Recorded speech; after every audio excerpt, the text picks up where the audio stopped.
Strapped up, and I'm Owen, and today we're going to have the top 5 vintage chronographs. This is what it looks like on the wrist. Hey guys, this is On the Other Hand. We've changed the name from Strapped Up, so this is the first episode of On the Other Hand, but just a continuation, the same idea, the same thing, but we're rebranding a little bit. So today we're going to do a couple of things. We're going to do an unboxing, we're going to do a solar Seiko chronograph, and we're going to show some vintage stuff. I've got an Amiga to show you, and we're going to have a couple of books that are going to be quite interesting as well. So on to the first thing, the first topic. I'm just going to show a few books I found recently that are really interesting. This book is Watch Repairing as a Hobby. It's for non-professionals, as it states on the front, but it explains in detail some of the things about the inner workings of a watch, repairing mechanical, hand wind and automatic, repairing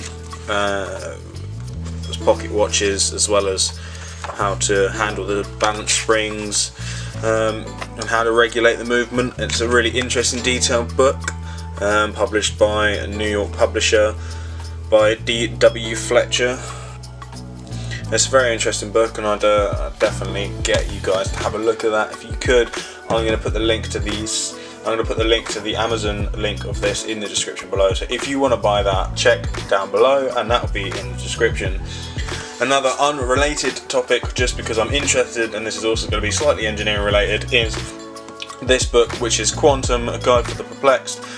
It's a book about the sort of basics of quantum mechanics, and if you're interested in physics, and it's a really good book to go into, and it talks about sort of quantum weirdness, entanglement, and other really interesting concepts within quantum mechanics, so the basics behind that.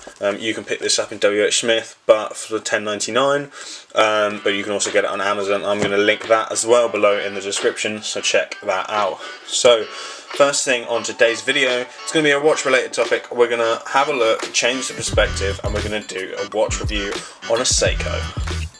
So this is the Seiko Prospex 200 meter diver with the solar dial. You've got the seconds hand, which is the running. You've got the seconds hand, which is the chronograph, which is operated by these two screw down pushers, which gives you the 200 meters of water resistance.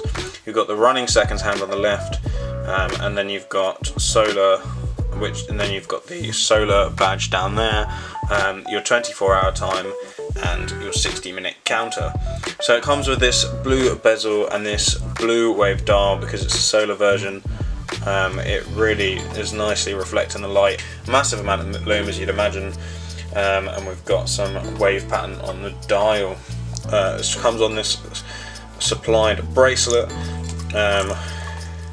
which is pretty good. It's hollow end links, which is kind of disappointing, but solid links, and then we've got a safety deploy, and then we've got the double button pushing clasp, just a press clasp, but I don't expect much more from a Seiko at this price point. Now, the price point of these Seikos, they're currently on Ernest Jones at £399. That is a little bit higher than you can get at most places, but they're kind of hard to find. They also do a samurai version of the Save the Sea one, and it's a really interesting concept. It comes with a little warranty card, certificate of guarantee, as you can see here, and it comes with also some little booklets and manuals, and then we can go and see a wrist shot of that. So I have quite a large wrist. I am 6'2", and I'm not a small guy, but this is the shot. This is what it looks like on the wrist. The bracelet with the polished center links and the double deploying clasp.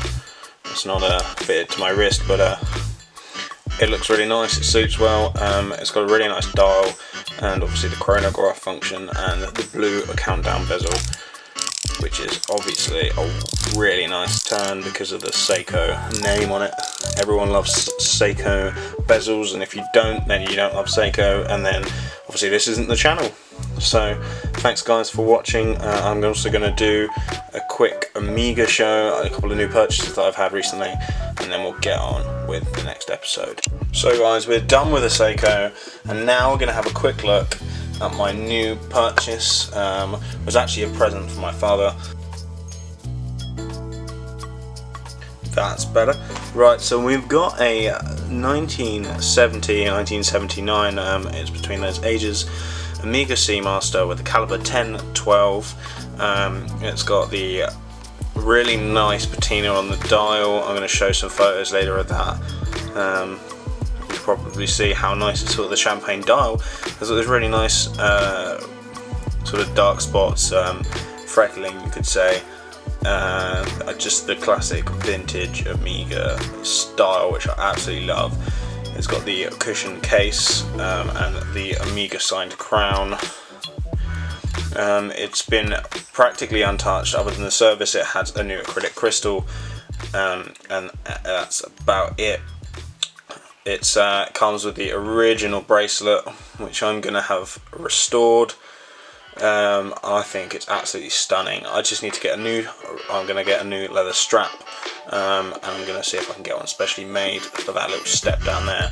If any of you know anywhere I can get one of them, please let me know, because I'm finding it difficult to find somewhere. But other than that, this thing is stunning, and I'm going to be wearing this on almost every occasion, and babying it just a little bit. So that's one of my new purchases, and thank you very much for watching the video.